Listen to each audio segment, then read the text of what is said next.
He said he was working late. He said it was just a coworker. He said he wanted to fix things. All lies. The man I built a life with had another life hidden just miles from our home. And when I found out, it didn't just break my heart, it broke our entire family. Title: I thought I knew my husband, but his secret life tore our family apart. Posted to Our Relationships by u/throwaway Midwestmom. July 20, 2025. I don't know where to start. I've been sitting here in my living room in suburban Minneapolis, staring at my laptop screen for hours, trying to make sense of the last 6 months. My kids are asleep upstairs, and the house is so quiet I can hear the hum of the fridge in the kitchen. It's 10:42 p.m. and I'm alone, which is fitting because that's how I've felt ever since I found out the truth about my husband, David. I need to get this off my chest, and I don't have anyone I can talk to without judgment. So here I am, spilling my guts to strangers on the internet. I hope you'll bear with me. This is going to be long because it's taken years to get to this point, and I need to explain everything to make sense of it myself. The beginning. How we built our life. My name's Emily. I'm 34, and I've been married to David for 9 years. We met in 2013 at a mutual friend's barbecue in St. Paul, Minnesota, during a sticky July afternoon. I was 24, fresh out of grad school with a master's in social work, and he was 27, a software engineer at a mid-sized tech firm in downtown Minneapolis. He was charming in this quiet, unassuming way, tall, with messy brown hair and these hazel eyes that crinkled when he smiled. He wasn't the loudest guy in the room, but when he spoke, people listened. He made me laugh that day, telling me a story about how he'd accidentally set off the fire alarm in his apartment trying to cook a frozen pizza. I remember thinking, this guy's real. He's not trying to impress anyone. We started dating a few weeks later, grabbing beers at Surly Brewing or hiking around Lake Harriet. He was steady, reliable, the kind of guy who'd text to make sure I got home safe after a date. By 2015, we were engaged, and in 2016, we got married in a small ceremony at Como Park Zoo and Conservatory. Our friends and family filled the garden room, and I remember dancing to Sweet Caroline with my dad under string lights, feeling like my life was finally falling into place. We settled in Blaine, a suburb about 20 minutes north of Minneapolis, in a 3-bedroom split level with a big backyard for the kids we planned to have. Our daughter, Sophie, was born in 2018, and our son, Ethan, came along in 2020. David was an amazing dad, patient, playful, always building elaborate blanket forts or taking the kids to the Minnesota Zoo on weekends. He'd come home from work, still in his button-down and khakis, and immediately get down on the floor to play with them. I'd watch him from the kitchen, stirring spaghetti sauce, and think I'm so lucky. Work was good for both of us. I got a job as a school social worker in the Anoka-Hennepin School District, helping kids with emotional and behavioral challenges. David climbed the ladder at his company, eventually becoming a senior developer.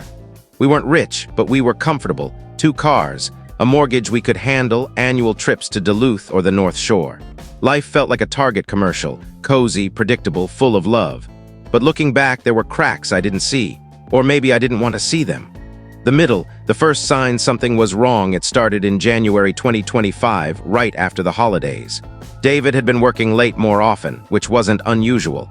He'd always had crunch periods when his team was pushing a new software release. But this time, it felt different. He'd come home after 9 p.m., smelling faintly of beer, and he'd be cagey about his day. "Just a long one," he'd say, kissing my forehead before heading to the shower. I didn't push him because, well, I trusted him. He'd always been honest, and I didn't want to be that wife, nagging him about every late night. But then there were the texts. I'd never been the type to check his phone. We had an open policy, no secrets, passwords shared. One night in February, he was asleep on the couch, and his phone buzzed on the coffee table. I glanced at it, not thinking much, and saw a notification from someone named Chris Work. The message preview said, "Missed you tonight. Call me tomorrow." My stomach twisted. It wasn't just the words, it was the heart emoji at the end. I sat there, frozen, holding a glass of Pinot Grigio I'd poured after the kids went to bed. I told myself it was nothing. Chris was a common name, probably a guy from his team. But the heart emoji, that wasn't how coworkers texted. I unlocked his phone. His password was still Sophie's birthday, and scrolled through the thread. My hands were shaking so bad I almost dropped the phone. The messages went back months. "Can't wait to see you again. You make these nights worth it. Delete this after you read it, okay?" My heart was pounding in my ears. I didn't know who Chris was, but this wasn't work banter. This was intimate. I checked his call log, and there were late-night calls to Chris at least twice a week, some lasting over an hour. I felt like I was going to throw up. I didn't confront him that night. I couldn't. I put his phone back, went to bed, and lay there staring at the ceiling, replaying every moment of our marriage. Was I crazy? Was I reading too much into this? Maybe Chris was a friend, someone he confided in about work stress. But deep down, I knew better. The climax? Unraveling the truth the next morning, I waited until David took the kids to daycare. I called in sick to work, something I never do, and sat at the kitchen table with a cup of coffee that went cold. I needed answers. I logged into our shared iCloud account and checked his photo backups. That's when I found it. A selfie of David with a woman I didn't recognize, taken in what looked like a bar. She was leaning into him, her arm around his shoulders, both of them smiling. The timestamp was from a night in December when he'd told me he was at a team happy hour in downtown Minneapolis.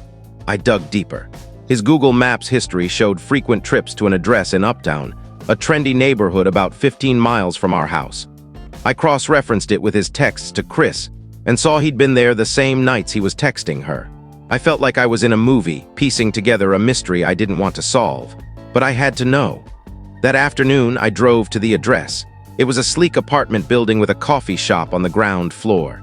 I sat in my Honda CR-V across the street, gripping the steering wheel, watching people come and go. I don't know what I expected. Maybe to see David walk out with her, like some dramatic confrontation scene. But nothing happened. I went home, feeling like an idiot, but I couldn't shake the need to know who she was. I confronted David that night after the kids were asleep. He was in the living room, watching The Office reruns, and I just blurted it out. "Who's Chris?" His face went pale, and I knew right then I wasn't crazy. He tried to play it off, saying Chris was a coworker, a guy from his project team. But I held up his phone, opened to the texts, and said, "Don't lie to me, David. I saw the picture, I know about Uptown." He broke down, not crying, not yelling, just this quiet, defeated slump. He admitted Chris was actually Christine, a 29-year-old marketing consultant his company had hired last summer. They'd met at a work event, hit it off, and started hanging out. "It wasn't supposed to be anything," he said, his voice barely above a whisper. "It just happened." I felt like the floor dropped out from under me. "Are you sleeping with her?" I asked. He didn't answer, just stared at the carpet. That was answer enough. The fallout, trying to save what's left the next few weeks, were a blur. I kicked David out, and he moved into a short-term rental in St. Louis Park. I told the kids' daddy was away for work, but Sophie, who's 7, kept asking why he wasn't home for bedtime stories. I didn't know how to explain it without breaking her heart. I tried to keep things normal, school drop-offs, soccer practice, making mac and cheese for dinner. But I was falling apart. I'd cry in the shower so the kids wouldn't hear. I stopped eating, lost 10 pounds in a month. My coworkers noticed, but I brushed it off, saying I was just stressed about work. I couldn't tell them the truth. Minneapolis is big, but the suburbs feel small, and I didn't want people whispering about my marriage at the PTA. David begged to come back. He sent long emails, promising to end things with Christine, to go to therapy, to do whatever it took. I agreed to couples counseling, mostly because I didn't know how to navigate this alone. Our therapist, a kind woman in Edina, helped us unpack the why. David said he felt trapped by the routine of our life, work, kids, suburbs. Christine was exciting, someone who didn't know him as a husband or dad, just as David. It hurt to hear, but it made sense in a twisted way. I'd felt the monotony too, but I never thought it'd push him to cheat. We tried to rebuild. He moved back in April, and we set ground rules. No contact with Christine, full transparency with his phone and email, weekly therapy. He stuck to it as far as I could tell. He was home every night, helping with homework, tucking the kids in. But I couldn't look at him the same way. Every time he touched me, I pictured him with her. Every time he smiled, I wondered if he was faking it. The ending, a choice I never wanted to make, and in June, I got a call from a number I didn't recognize. It was Christine. She'd found my number through a mutual acquaintance and wanted to clear the air. I didn't want to talk to her, but something made me stay on the line. She told me David had been lying to both of us. He'd told her we were separated, that our marriage was basically over. They'd been seeing each other the whole time he was back home, during lunch breaks or late meetings. She ended it when she found out he was still living with me, but she thought I deserved to know. I confronted David again. This time he didn't deny it. He just sat there, head in his hands, saying he didn't know why he couldn't stop. That was the moment I knew we were done. I couldn't keep living in this cycle of lies and betrayal. I told him to leave, and this time it was permanent. It's been a month since he moved out for good. I filed for divorce last week and we're working out custody.